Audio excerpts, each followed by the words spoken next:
on blast. Thank you. You're far too kind for once again tuning in to the Ball on Blast podcast. As always, my name is Sheldon Alexander, and as always, I'm joined by my guy, Andrew Webster. Webby, what's good, my dude?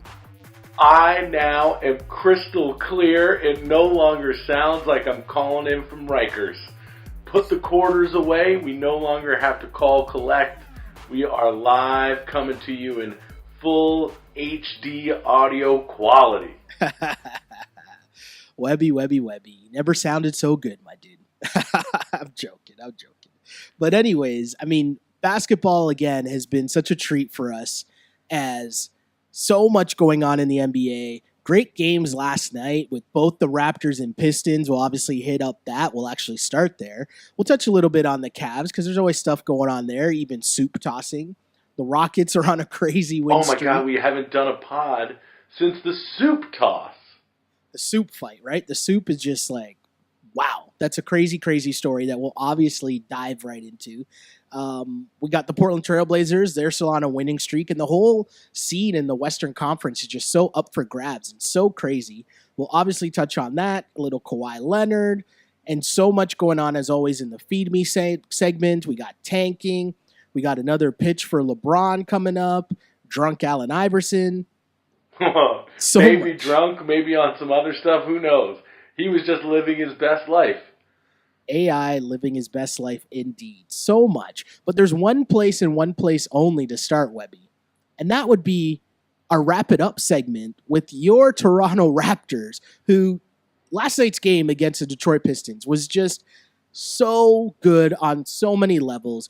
Back and forth affair, overtime, big plays. You had Demar and Blake Griffin going toe-to-toe. So much going on. What an incredible statement win from the Raptors. Now, I know that it's not necessarily as big of a deal, as this game that's coming up on Friday against the Rockets, but it seemed like one of those old-school Raptors playing down to the level of their opponent, letting one get away from them, but to come storming back in the fashion that they did, and I think we're going to talk about it, but to kind of rely on the style of play that they were known for so long in terms of ISO ball and relying on DeMar DeRozan, and for that to work out, I mean, it just goes to show that this team is doing it in all facets. Like, we've been praising their bench for so long that now, when that bench fails them, and listen, Van Vliet didn't have the best game. Blake Griffin was kind of abusing Pirtle and Siakam for a little while last night. But to be able to rely on something tried and true like DeRozan shows that they've got a lot of bullets in their arsenal. You mentioned just some of the stuff that was going on in the game last night, and you're right. Van Vliet, he struggled last night, but then to come back in two things. One, for him to hit the big shot, but also for DeMar to trust him to give him the ball in that big spot as well. I think that's a big factor as well that needs to get a lot of love, because does DeMar make that play in years prior? And I don't just mean the trust factor. I just mean, does DeMar have the confidence in his game? Like, is his game at that level where he's able to create? Because you talked about it, right? The ISO ball thing.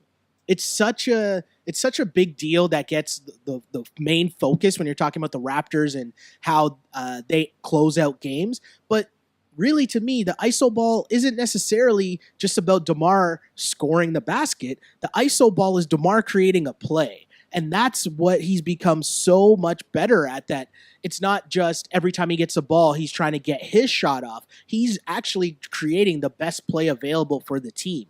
And, you see the development in JV's game and how well JV's doing, because DeMar, he's giving these guys just dunks, right? He'll drive to the basket, give them the little dump pass, and they just have to dunk the ball. DeMar, the evolution, the next step that this guy's taken, it's been crazy.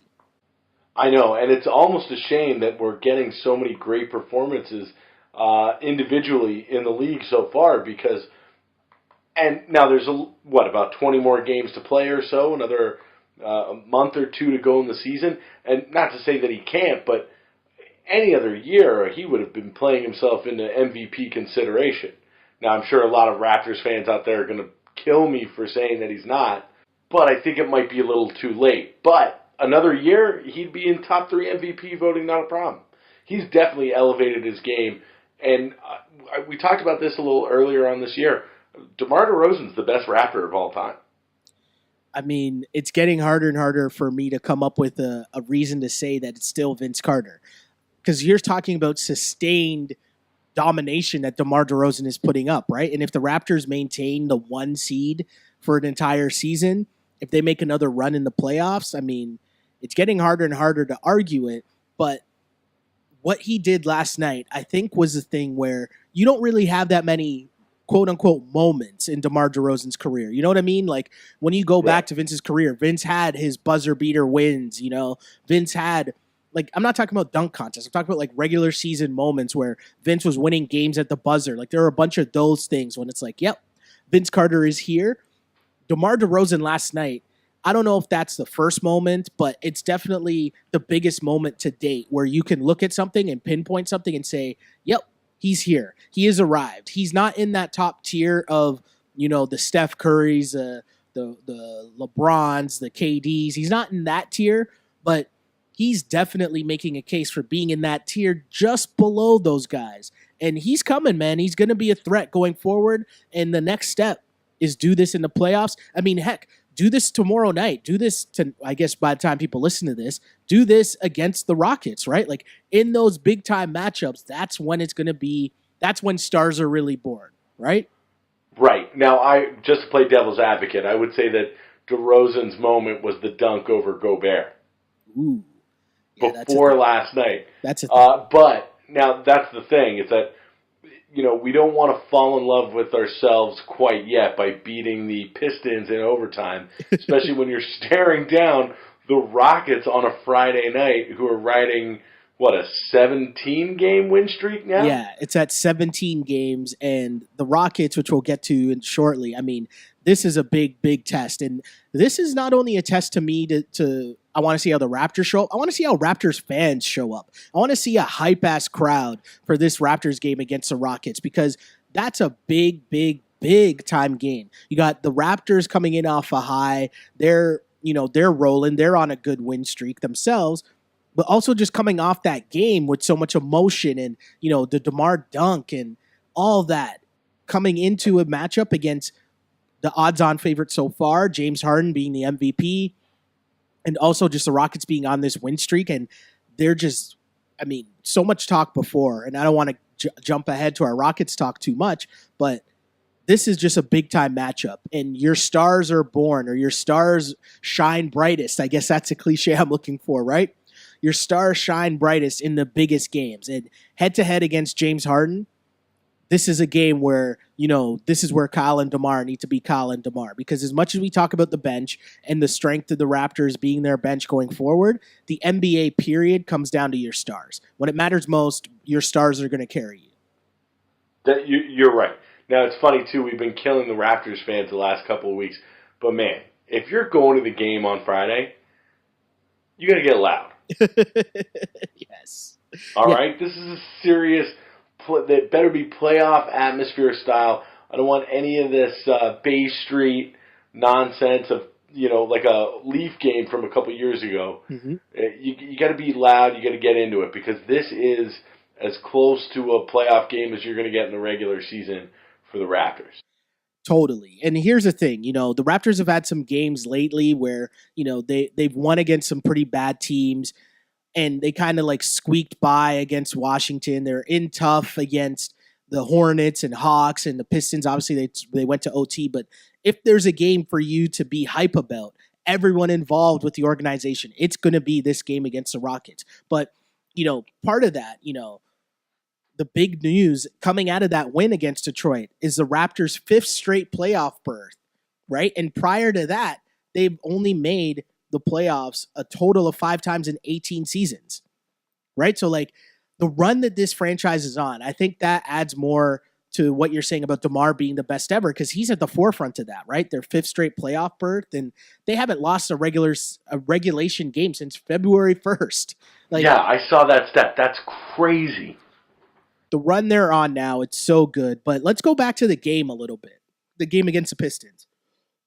Because DeMar DeRozan down the stretch, okay? We talked about it. Big play after big play, but also the fourth quarter was unbelievable. I saw like a recap on Twitter of all the points in overtime and the fourth quarter. Oh and my, it was so he was getting everything he wanted. He couldn't be stopped, right? And like it was so bad. I felt bad for who was it? Tolliver, because well, here's the thing, right? Like first off, Blake Griffin, I don't know what he was doing on that final play, but yikes. A dude should not be able to go with the game on the line. You're up 1. You should not be able to go coast to coast and dunk the ball, right? Like Blake Griffin, I have no idea what he was doing on that final play. And Tolliver got postered, but at least he was trying to do something, right? He was like the one Pistons player that at least tried to play some type of defense between DeMar DeRozan and the go-ahead basket with seconds left on the clock, right? Like that was just a crazy, crazy last-second play, and I've never seen anything like that. But the one thing, how was DeMar so calm and cool after he got that dunk, which is probably the biggest dunk of his career, right? Like he was so calm and cool and chill. It was like Lowry was the one losing his mind. That's just his demeanor.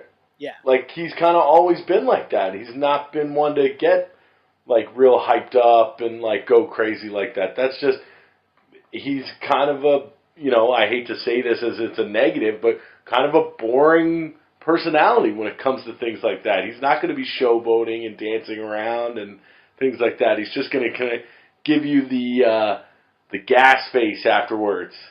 Might give you a little snarl, but other than that, it's Kyle who's really the one who shows the emotion on his face and on his sleeve afterwards.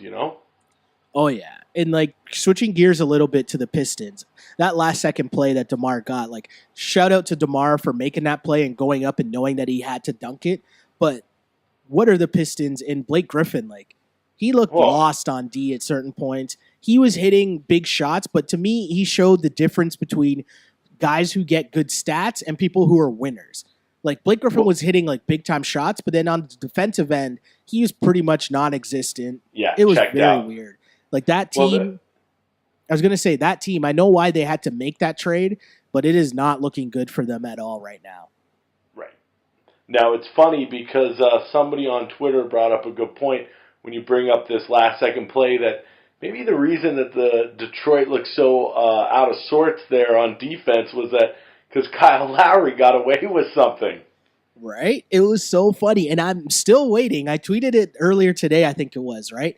And it was so funny because Raptors fans, we talk about it on this podcast all the time. Raptors fans are so quick to point out, and I think a lot of it has to do with the local broadcast kind of. I was going to say, that's not just the fans, that's the people who cover the team, too. Yeah, I think like it gives them it makes Raptors fans feel as if the refs are against them, when meanwhile, if you pay attention to headlines around the league, every single team is complaining about the refs basically every single night from the top down, whether you're LeBron or whether you're the Brooklyn Nets, right? It seems everyone's mad. But I did find it funny, and I tweeted this earlier on, to which a group chat kind of started throwing shade at me later on in the day. But I tweeted, I like fun things, so I'm glad they didn't call it. But I do find it funny how I haven't seen any Raptors fans or media who normally love calling out the refs, but I haven't seen them bring up Lowry's quote-unquote pick that he said on DeMar's epic dunk. Funny how y'all seem to be okay with that missed call, though.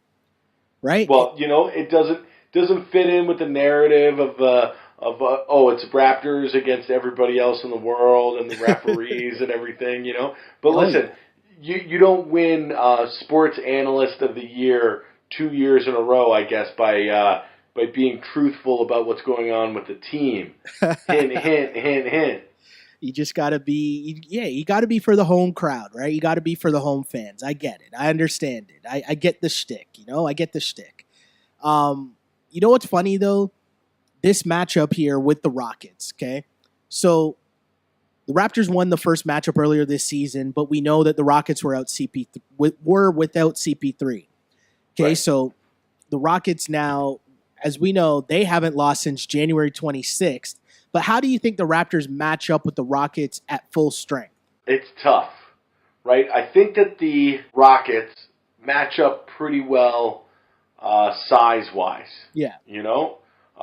when you talk about 3-and-D and the kind of athletes they put on the floor with their starting unit, I'd give the Rockets a little bit of an edge. I think what was the stat that we had the other day was that when Capella, Harden, and Paul all play. Yeah, they're 34-1 this season when they all play. Right. So, I mean, that's a big three that you can't really argue with. Now, Capella and JV, that's kind of a wash. Those are two really good big guys that are playing up to the utmost of their capabilities right now. Now, the interesting thing is to see, who does Harden take? Does he take Norm? Yeah, because you got to figure that Ariza is going to take DeRozan, and Chris Paul is going to take Lowry. Yeah. Yeah, that's going to be an interesting matchup to watch, and it'll be interesting to see as well because people recently have been talking about James Harden. I mean, even you've talked about it, right? How he's been improved. A lot better defensively. Yeah, he's been a lot more improved defensively, and same goes for DeRozan too on the low. DeRozan. Of course. I mean, I've talked about it before that DeRozan's strength was just scoring buckets. That basically was all he did, and he has become a much better defender along with his improved playmaking. So this will be a good matchup, right? The two buddies, two LA guys going at it. It'll be good to watch. Demar and James Harden possibly go at it. I'm definitely looking forward to this matchup. And now the other one too are the bench units because Houston has a pretty good bench. Oh yeah, with the reigning sixth man of the year, and former Raptor PJ Tucker. Yeah, Eric Gordon and PJ Tucker coming off that bench are two pretty solid guys. Also, I'm not sure if Joe Johnson's going to be in the lineup. He was their deadline or what's it called? Waiver line, waiver pickup that they got. Joe Johnson will add another grown up to that team, another option down the stretch. But not sure if he's healthy, but we'll see how that works out. But yeah, they've added some depth to that team as well. That'll be a really tough matchup. And the problem is, here's the real test, because we talked about the Raptors changing their offense, right? And it's a fast pace, but also shooting a lot of threes. I mean, this is the team that the model is essentially built after, right? Like literally, we talked about it before on one of our earlier podcasts, right? How one of the Raptors assistant coaches used to be with the Houston Rockets, and what they did at the time in that organization is they tried out this whole layups and threes thing with their D-League team first, and it worked down there. They got to D-League championship and won, and then they brought that up to their main team, and now you see the Rockets team and the way that they play now, but it was all developed by someone who's now an assistant with the Raptors. So it's interesting to see kind of like, is this master versus a teacher? Teacher versus a student. That's a cliche I'm looking for. I'm messing up my cliches tonight. What's going on with me, Webby? But yeah, it'll be interesting to see how that goes because we know what the Rockets can do, and that's what they do night in, night out. And the Raptors have done that to date, but can they do that against the Rockets? This is a big matchup. I can't wait for it. Oh, it's awesome. Now, what do you think about the Normissance that happened against the Pistons as well? Do you think that this is kind of the start of a sustained Norm Powell comeback here? I mean, if it doesn't happen now, this is a big chance for Norm. OG's down with an injury.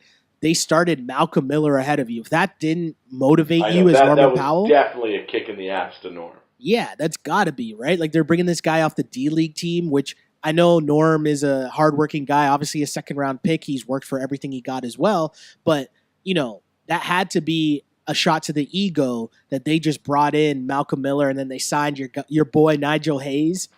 Yeah. Right? Yeah. So, I mean, they're bringing in all these other options to kind of tell Norm, listen, all we need is someone to play defense and hit threes. We need the bare minimum definition of a 3-and-D guy, right? And OG's kind of struggled lately, and obviously now he's hurt, out with an injury, but maybe Norm did need that kick in the ass because he played really well in that Pistons game. Yeah, he looked confident.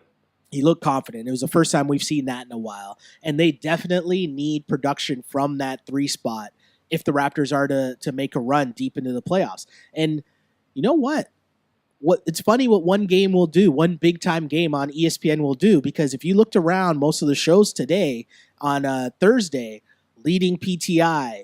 The TNT guys, Barkley and Chuck, were both talking about. I think Barkley said that the Raptors are going to win the East. Yeah, both were saying the Raptors. Kenny and Chuck were saying the Raptors are going to the finals.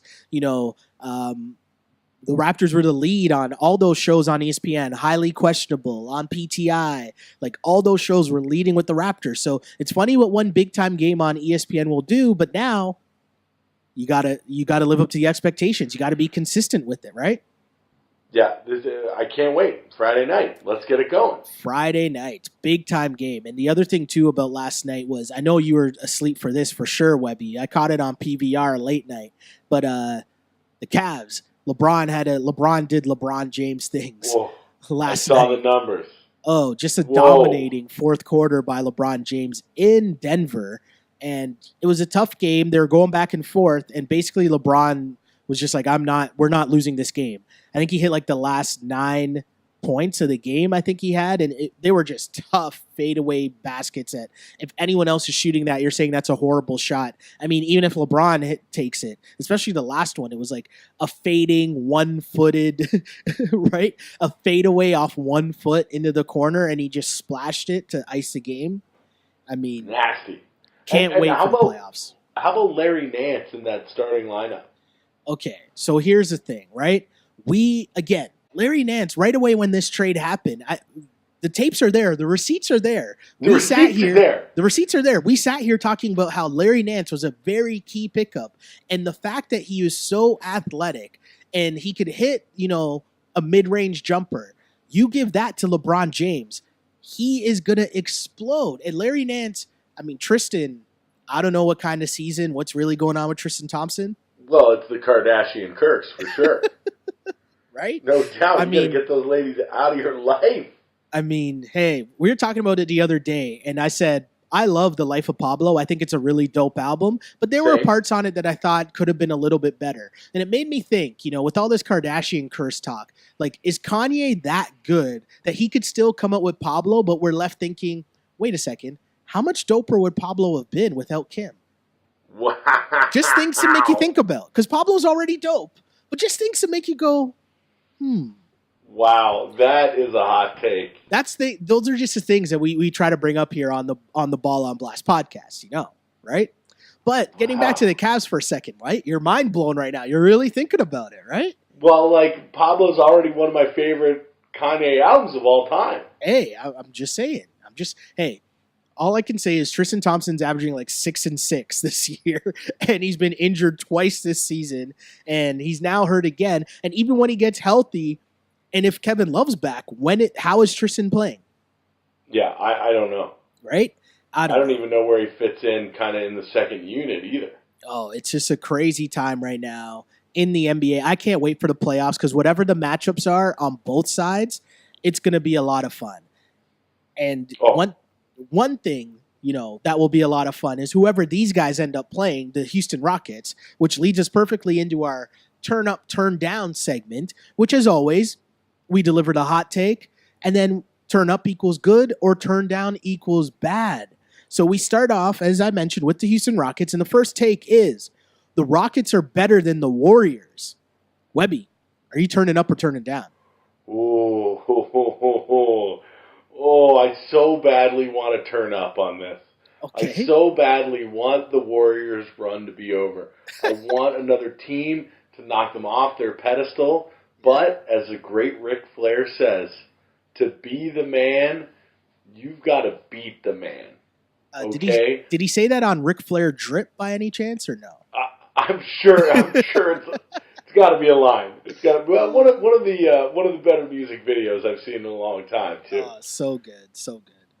But listen, for me to consider the Rockets better than the Warriors, they're going to have to beat them in a 7-game series. Yeah. A great regular season is a great regular season, but that's not going to put you above the team that had the best regular season of all time. Yeah, I mean, you're right. They're now leading the West, and we mentioned the stat earlier when Harden, Capella, and Chris Paul are playing. They're 34-1 this season, which is stupid. They've had 2 winning streaks of at least 14 games this year. They're currently on a 17-game streak, but much like with the Raptors and the Cavs, and I know it's a different situation, I will not fully believe that the Raptors can beat the Cavs in the playoffs until I see it. And I cannot fully believe that the Rockets will beat the Warriors in the playoffs until I see that as well. So I'm joining you in turning down on this, Webby. But because as good as the Rockets have been, and they've been incredible, this win streak is unbelievable. But it's not like the Warriors have been dog shit, you know? Yeah. The Warriors are playing awesome basketball right now. For sure. Like, I think the Rockets can give the Warriors a go for sure in the playoffs. I'm just not prepared to say that, the Rockets are better than the Warriors. I'm not prepared to go there yet. But with that said, I hope we get that matchup in the playoffs because that will be a lot of fun. Both of those teams have to fulfill that destiny, or I'm going to be some ticked. Moving on in our turn up, turn down segment, as we both turned down on that last one. But with wild times in the West, as I'm pretty sure, I probably should check the standings as we speak, but I'm pretty sure that we're talking 2 or 3 games that separate teams 3 through 9 in the Western Conference. I think that's what it is. You know what? It's about the same in the East, too. True. Very true. You're totally right. As I look at the standings right now, you're totally right. Going from 3 to 8 in the East, not even. If you're going from 4 to 8 in the East, you're talking 3 games separating teams 4 to 8. And in the Western Conference, you're talking 4 games separating 3 to 8, actually 3 to 9. Whoa, 3 to 10. That's crazy. No, I just looked at it, and the Clippers currently, as we speak, obviously there's games still going on, so this might change by the time you hear it. But currently, the Clippers, Nuggets, and Jazz are all tied for 8th place, essentially. I mean, the Clippers have 1 less loss, but, it's a crazy things going on right now in the West. And as I mentioned, think about that again. 4 games separating teams 3 through 10 in the Western Conference. And with that said, one bad week can sink your playoff hopes. Right? 1 bad week and you're done. But one team that's had a very good week is the 3 seed right now, currently in the Western Conference, and that would be the Portland Trail Blazers, Webby. The Blazers have won 8 straight and have jumped all the way to 3rd in the West. Big time matchup with them and the Warriors come Friday night. But this leads us to our next topic in Turn Up, Turn Down. The Portland Trail Blazers are for real. Webby, are you turning up or turning down? Before we get there, Friday night, ball night? Ball night. Raptors, sure. Raptors, Rockets, Blazers, Warriors? Oh my God! I don't know if my significant other is going to appreciate me being parked in front of the TV for a Friday night. Right? Ball night. Let's go. So let's get to this Blazers. Are they for real? I'm going to turn down. Ooh, I mean, they're a good team. And listen, Damian Lillard has taken his game to new heights. Okay? When you need somebody to go off for 20 and a quarter, Dame is one of those dudes in the league that can do it. Yeah. Okay? CJ McCollum, come on. Lehigh University. Gotta love him, right? And the way that this team is kind of built, it's really funky and it's really different. Okay. But again, we just talked about the Rockets and the Warriors being on a different level here. So, do you really, listen, are the Blazers good? Yeah. Do you think that the Blazers could knock off either one of those teams in the 7-game series? No. Like, really? No. I don't think they could. Maybe they could make it a game. Maybe they could get a game, maybe 2 off of one of them. But I don't think it's going to be a 7-game slobber knocker between the Warriors and Blazers or Blazers and Rockets. So, listen, I think they're a good team. I'd like to see them play maybe another team in the first round to really see what these guys can do. But no, if you're talking, are they for real and that they have a shot in the West? No, I don't think they do. I agree with you, Webby. I'm also going to turn down on this one. And the reason being exactly what you just said. Dame Lillard is on fire, right? Like what he did in that Knicks game earlier this week, he had 8 threes in the game. He had another game earlier, I think it was against the Lakers, where he's just hitting like crazy jump threes late in the game to ice it. He is on a crazy, crazy roll. And you know what? They've beaten some teams during this run, too. They've beaten the Thunder. They beat the Warriors to start this streak. They beat Utah. They beat the T-Wolves. Some pretty solid teams. But as you just said, come playoff time, if I'm going to think that a team is for real, you're going to need more than Dame Lillard. And your number 2 is CJ McCollum. It's no knock to CJ McCollum because he's a very good player. But if you're talking the number 2s on other teams are Chris Paul and or Steph Curry, Yeah. and then they still got Klay Thompson, I mean, I can't really take you as a serious contender in the Western Conference. And then the flip side to that is I just think I can't even fully say that I believe them as a 3 seed are a favorite to win the opening round series against whoever you'd be playing as a 6, right? Because that could be the T-Wolves, it could be the Spurs, it could be Oklahoma City. Do you know what I mean? And those are all teams that I think I would take them to beat Portland in the first round, despite the seeds and home court advantage, right? So Agreed. We're talking, yes, it's a great run. It's good for the fan base because they have a solid fan base that deserves to have a good playoff team each and every year because they support their squad. But I'm just not ready to say they're for real either. Now, it's interesting, too. This is a team that, like, for the last couple of years, people have toyed around with the idea of blowing it up. Do you think that that's still in the minds of the people who are running people who are running the Blazers? Is this a team that, because of where you are in the West, you'd think about blowing it up? Well, here's the thing, right? As long as, what happened last offseason with, just crazy turnover with Paul George, with like all the changes we saw last season, Jimmy Butler going to the T-Wolves, what we're anticipating could happen this offseason with LeBron James making a move somewhere else. I think that opens the door for every other team that's not the Golden State Warriors. If you're not the Golden State Warriors, you should be open to every type of option, right? You should be open to, if the opportunity presents itself to rebuild and like make massive changes to your team and you think you're improving your team, you got to do it.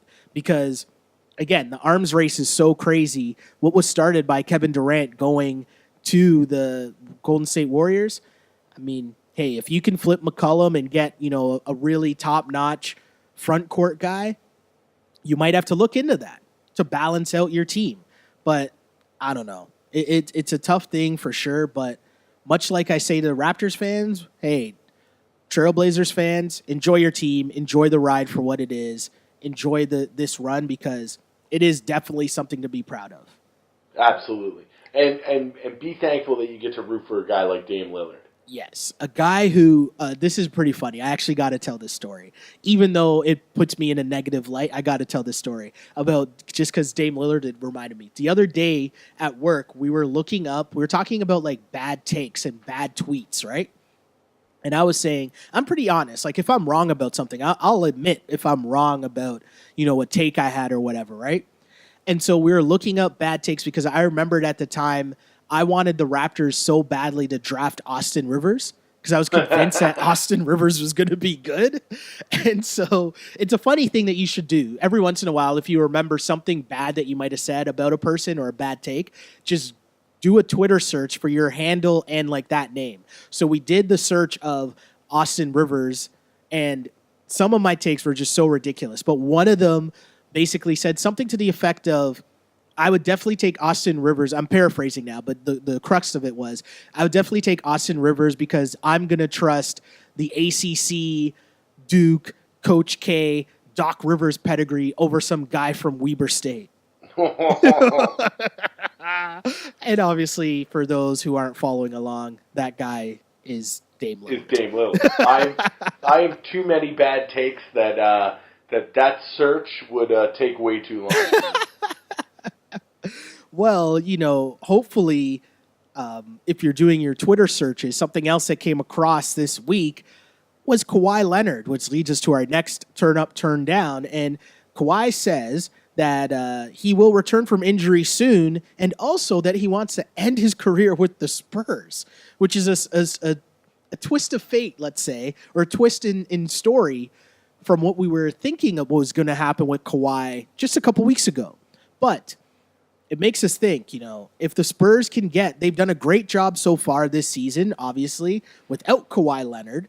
And right now they sit 5th in the West, but they're 10 games over 500 without Kawhi Leonard, which I don't know how many teams could survive without their best players, much less, forget survive, be 10 games over 500, more than halfway through the season. But The question here is, with the healthy Kawhi Leonard, the Spurs can win the West. Webby, are you turning up or turning down? Oh, man, it is tough. Because if he comes back, is he 100%? Let's go off the theory that Kawhi is 100% healthy. It's so tough because you're kind of working him back into the system that you've played with for this whole year without him. But if there's any coach that can do it, it would be Pop. Definitely. Oh, this is one of the toughest ones. This is one of the toughest turn up, turn downs. Well, here's what I'll say. Here's what I'll say, Webby. Here's what I'll say. Okay? I will never bet against Pop. So I will turn up on this and say they can win the West just based off the fact that I will never bet against Pop. But will they win the West even with the healthy Kawhi Leonard? I don't think so. Can they? Yes, of course they can, just because we're seeing what they're doing without Kawhi Leonard. So adding a top 10 talent to what they're already doing, I'm going to say yes, they can do it. We've seen what they were able to do last year, what Pop was able to cook up at least for a half, because many people forget last year before Zaza. They were handing it to the Warriors. They were running the Warriors out of the gym in game one of that series until Zaza did one of his cheap-ass Zaza moves and slid his foot under the feet of Kawhi Leonard and took him out of the series. And then all of a sudden, a 20-plus point lead evaporated, and Golden State went on to not only win that game, but also run through the series. But with that said, with the Kawhi Leonard in the lineup, a healthy Kawhi Leonard, and Greg Popovich doing Greg Popovich things, which he does come playoff time, I think, yes, they can win the West, because I'll never bet against Pop. Okay. I'm going to turn down. Okay. I think that too much time has passed this season to be able to bring in Kawhi Leonard and have him knock off either the Rockets or the Warriors. Okay. I'm going to turn down. But here's what I want to... This about face from Kawhi Leonard. Have you ever seen Godfather 2? Yes. Okay. Remember in Godfather 2 when they bring that guy Frank Pentangeli in front of the Senate, and he's gonna turn on Michael Corleone, but then they bring in his brother, and his brother, just by showing up, the Frank ends up not saying anything, and he says, "Oh, no, I lied about all that stuff that I was going to tell you guys." Yes. It's like the Spurs are that guy's brother. Oh. They put, it seemed like Kawhi, that article came out a couple of weeks ago about Kawhi being healthy enough to play, and he's the one seeking second opinions and everything. Yeah. And then 2 weeks later, Kawhi says, "Yeah, I'll play this year. I'm healthy enough to play." Because I think that he knows how good he has it there.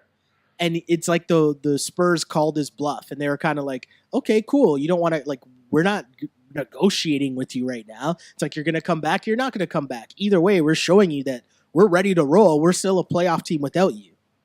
I see what you're saying. Yeah. They basically called his bluff.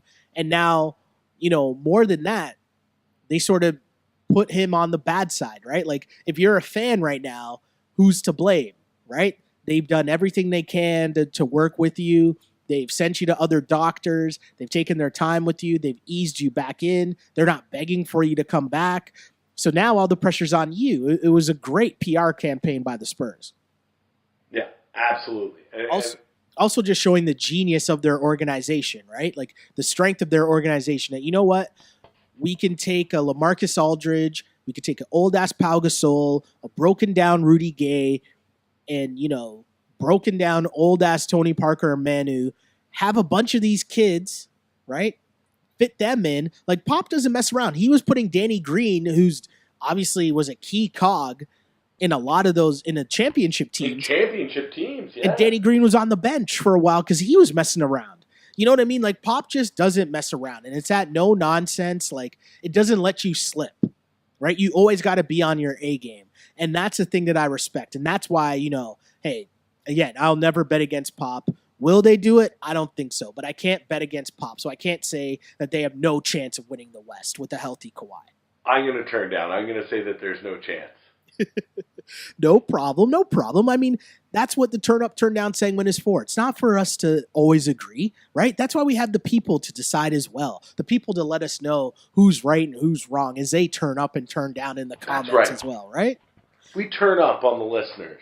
Yes. Speaking of the comment, and I guess speaking of turning up, hopefully the heat was turned down on the soup. Jeez. Oh, man. I'm trying to segue to this as if like there's any way to segue to one of the most ridiculous stories.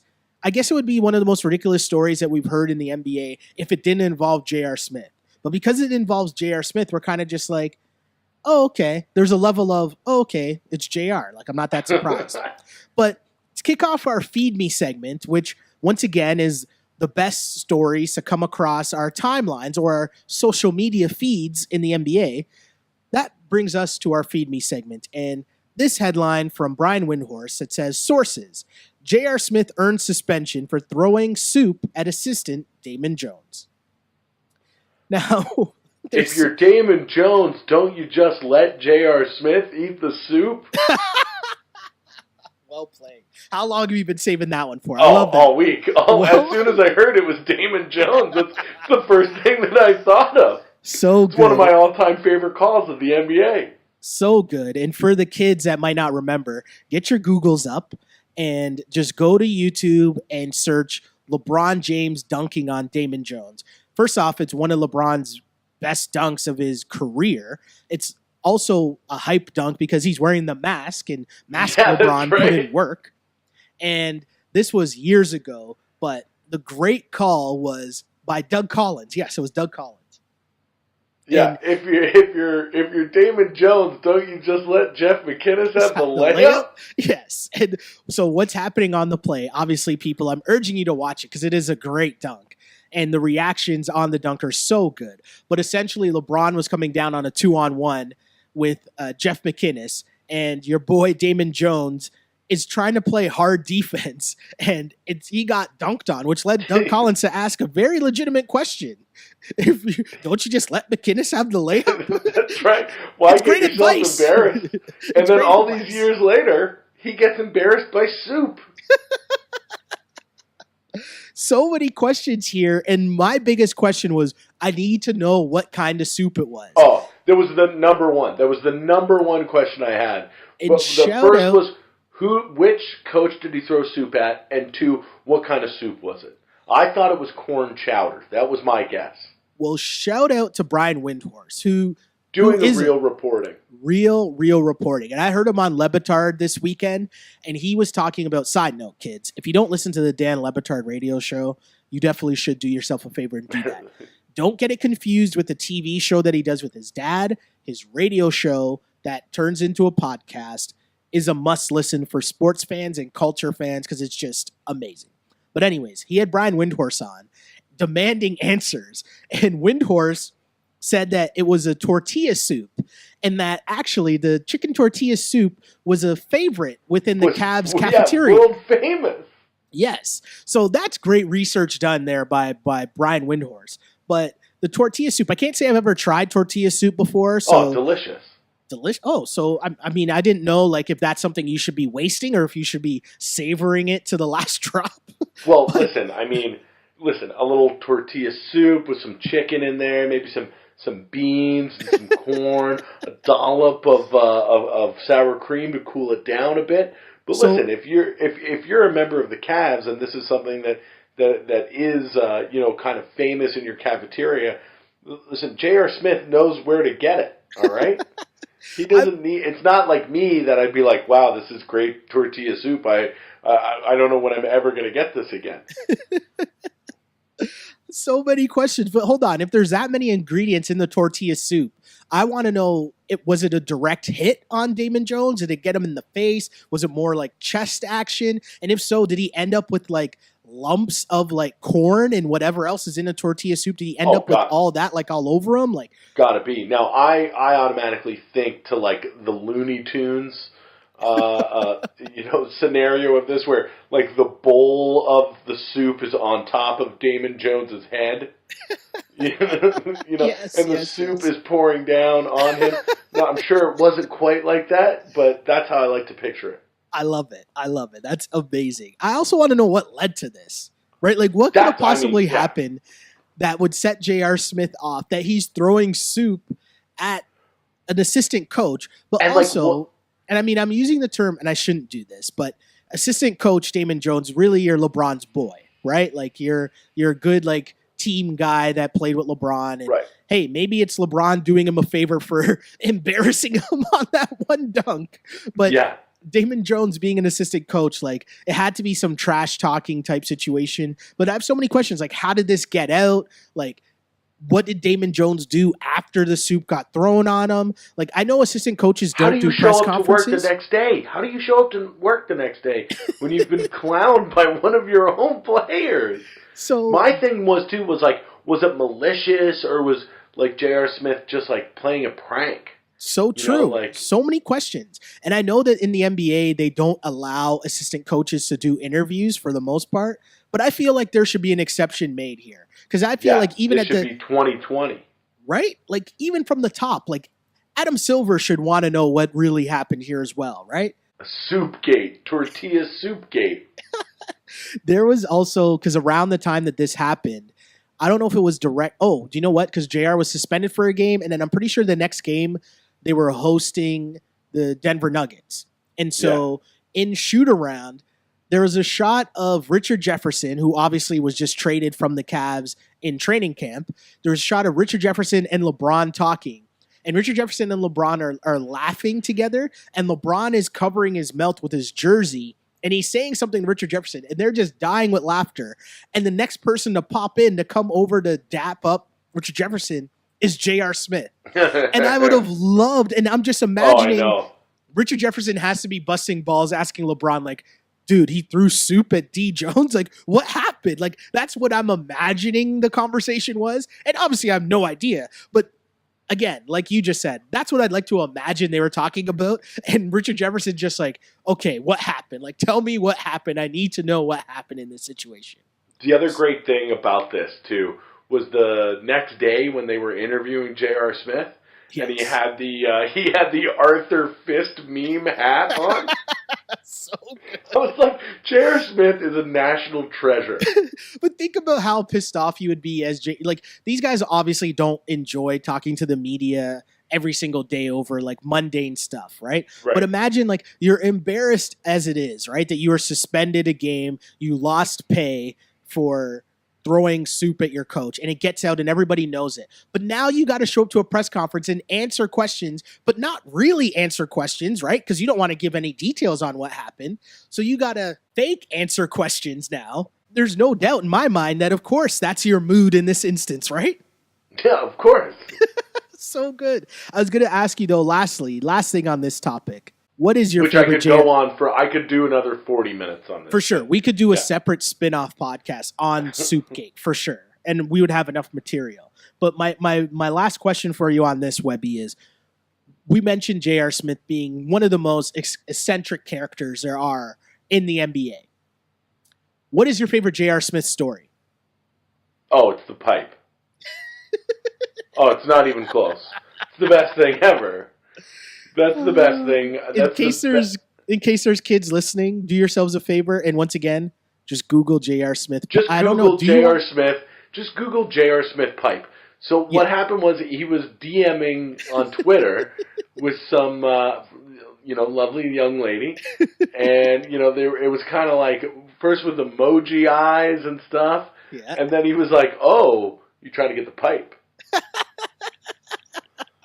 And quickly, the pipe became quickly inserted into my lexicon. Became a thing. J.R. Smith just sliding in the DMs, asking if if females want the pipe. I mean, my other favorite J.R. Smith contribution to society is the J.R. Smith is high meme. Yes. Of him with the stoned eyes, and it's like. Yes. It's like we got Larry Nance on our team now.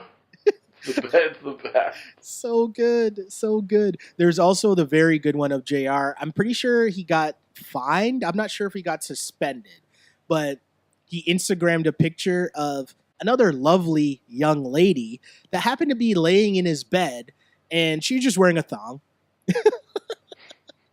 And No, did he get fined for that? I'm going to look it up right now. I'm pretty sure he got fined because I remember there was a scenario where David Stern had to release something. He had to release something just acknowledging the fact that J.R. Smith listed this, posted this on his social media. I know that he got fined. I know he got fined for the shoelace thing. Here it is. J.R. Smith fined $25,000 for tweeting photo of woman in thong. Well, there's only a few players that are going to have a headline like that around their name, and J.R. Smith, thank God, is one of them. So here's the thing. 2012 is still David Stern era, right? Silver's not in the league at 2012, right? So picture this, because the NBA's official Twitter account tweeted out, New York Knicks J.R. Smith has been fined $25,000 for posting inappropriate pictures on his Twitter account. So that means that somewhere along the line, David Stern was in his office and someone put this picture, slid this picture on his desk and just said, okay, what do we do with this? We got to do something about this. That's amazing. So good. But if you really want to know and understand the man, the myth, the legend that is J.R. Smith, I urge you to only go as far as J.R. Smith's graduation quote. Okay? Oh, from high school, right? His high school graduation quote. I've seen this. Which simply says,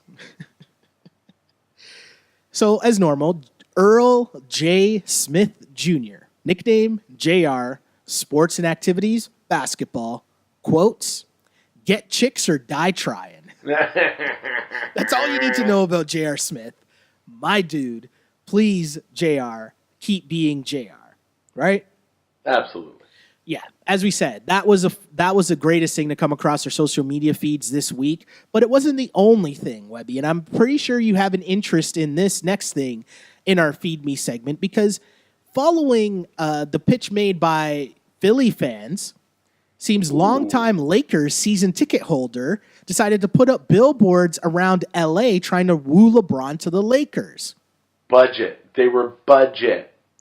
So, if we remember, we talked about this last week. The Philadelphia Sixers fans had the three billboards inside of Cleveland. Yes.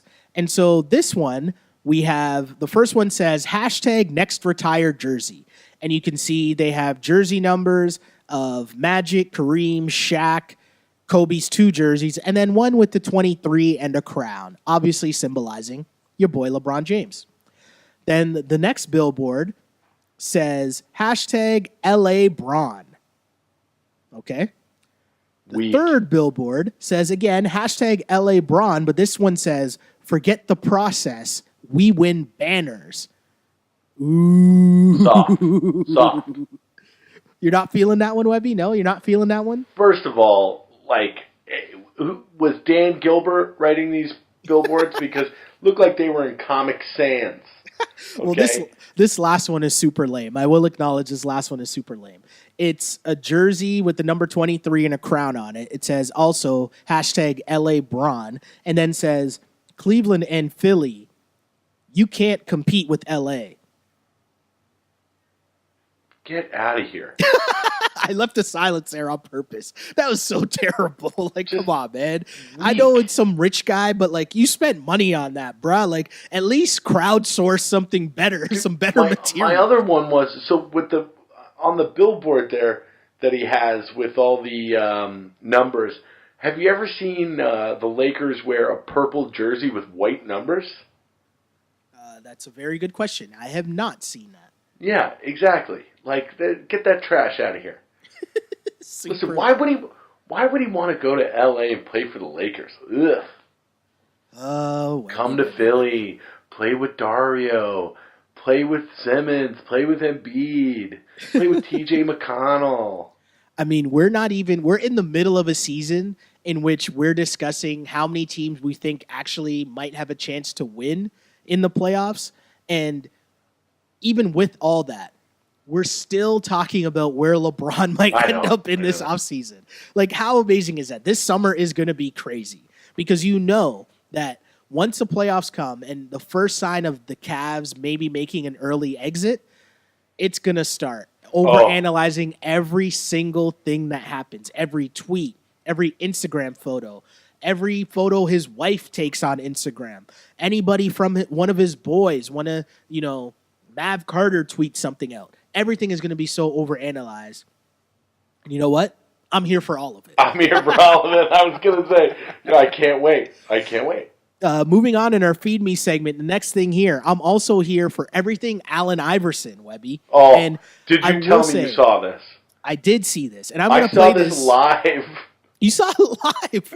I saw it live. Of course I was watching Sixers Hornets. That's true.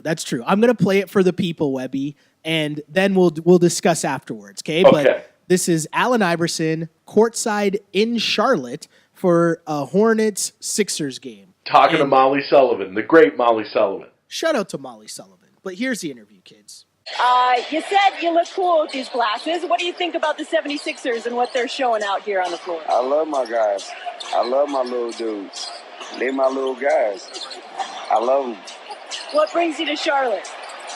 I live here. Okay. I live here. I didn't know that. The more you know. I was talking to you about the best Philadelphia athlete of all time. You said it wouldn't be you. In terms of where Philadelphia is headed, what's going to be the deal breaker for them to make some noise in the playoffs?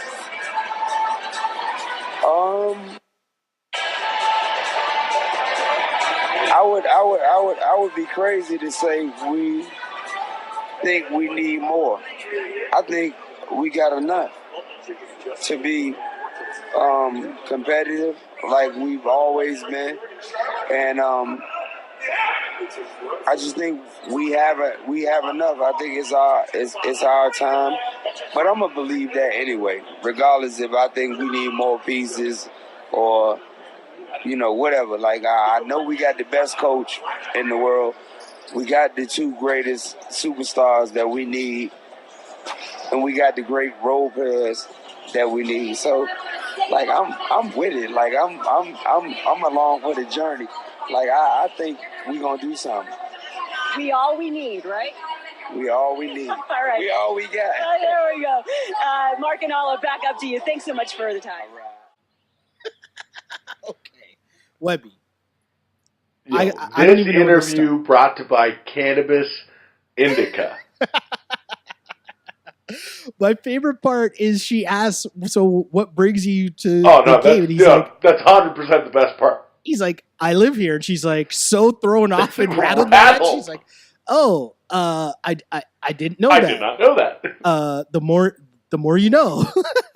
You could tell she was so rattled for the next question that she had too, because it made absolutely no sense. But I don't blame her because she's just so thrown off by the situation. Like, what a the sideline interview with the celebrity that you don't know the current state that they're in.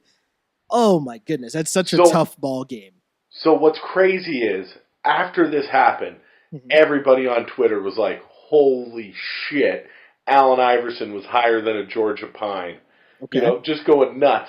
And Molly Sullivan goes on Twitter and defends him and is like, "Listen, I've been reading everything that people are writing on Twitter. Allen was a perfect gentleman. He wasn't, under the influence of any kind. We were talking about his kids." And I was like, "Listen, Molly, the camera don't lie, man." And hey, that's fine. Allen's had a lot of demons in his life. And as long as he's not, totally getting sauced and just living in a casino, I'm happy.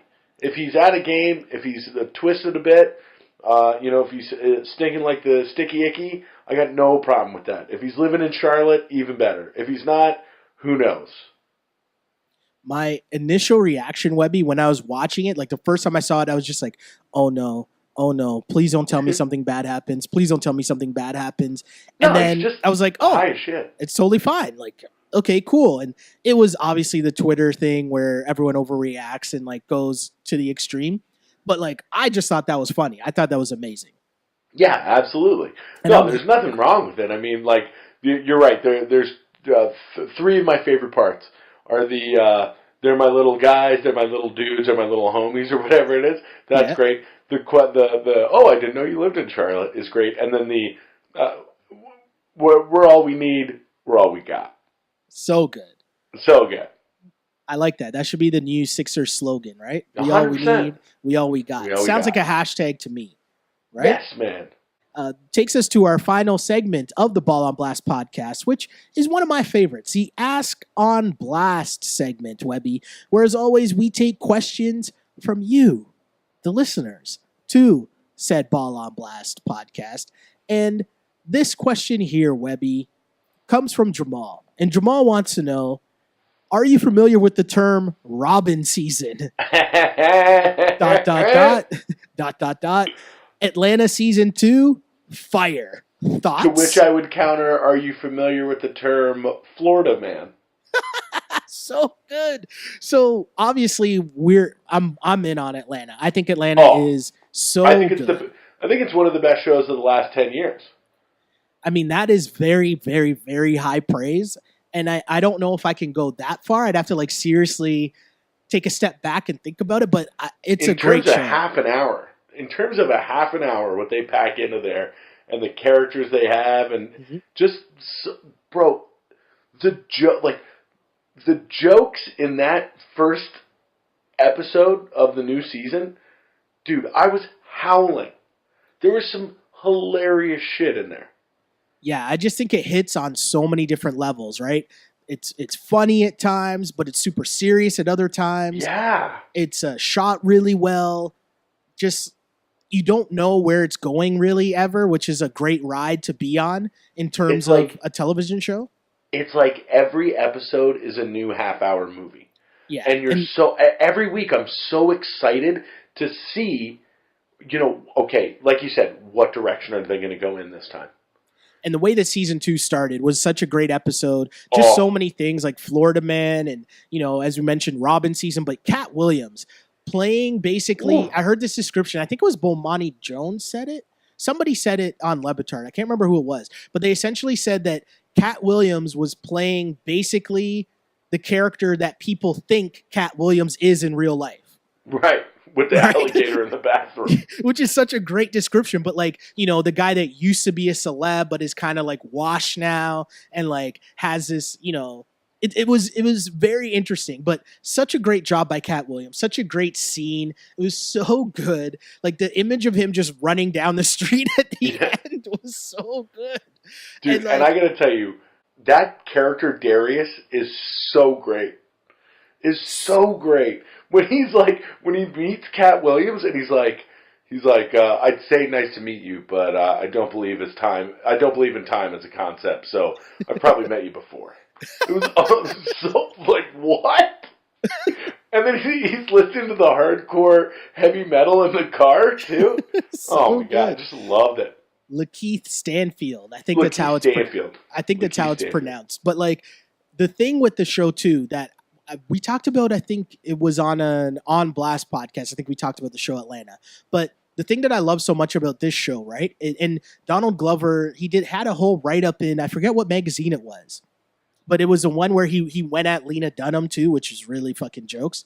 But the thing that's so key, and it was interesting to hear that how calculated it is too, right? Is that this show is just a show with characters.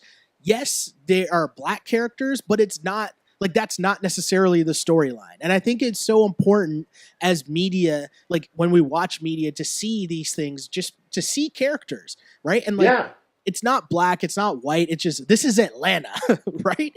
And they sneak things in exactly like what you just said, where, okay, well, here's this dude and he's banging out to heavy metal music, right? And this subliminal, exactly what they're doing. If you follow the show, you know exactly why they're doing it, to show you oh, you might think this is kind of fucked up, right? That this guy listens to heavy metal music, but no, just a dude. Why can't he listen to heavy metal music? That's right? They flip your perceptions or your preconceived notions on its head and fuck with you in a way. And that's what I love about the show. It's so smart in so many different ways. The perfect epitome of that was in that first season when the same dude, when Darius goes to the shooting range, but instead of the terrorist or anything. He has the dog, Yes. and everybody freaks out.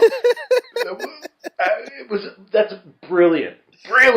So good. And that's why I think, like, you know, man, Donald Glover, like, say what you will about Childish Gambino, like, I love that last album, whatever, but the guy is such a talent.